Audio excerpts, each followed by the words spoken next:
Gawa ng Pre-Disaster Risk Assessment ang Pangasinan Provincial Disaster Risk Reduction Management Office kaugnay sa posibleng maging epekto ng Bagyong Jenny sa buong lalawigan ng Pangasinan.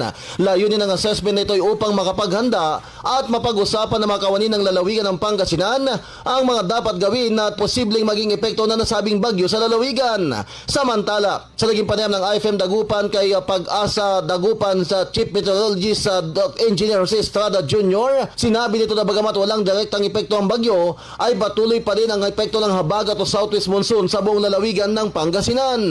Bukod anya, dito ay asahan pa ngayong Martes ng mainit na malinsangang panahon, subalit may mga posibleng malakas na mapagulan pagdating ng hapon.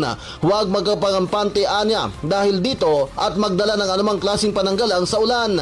Samantala, ang Provincial Disaster Risk Reduction Management Office naman at ang City Disaster Risk Reduction Management Office ng Dagupan City ay patuloy sa paghahanda sa posibleng maging epekto na nasabing bagyo.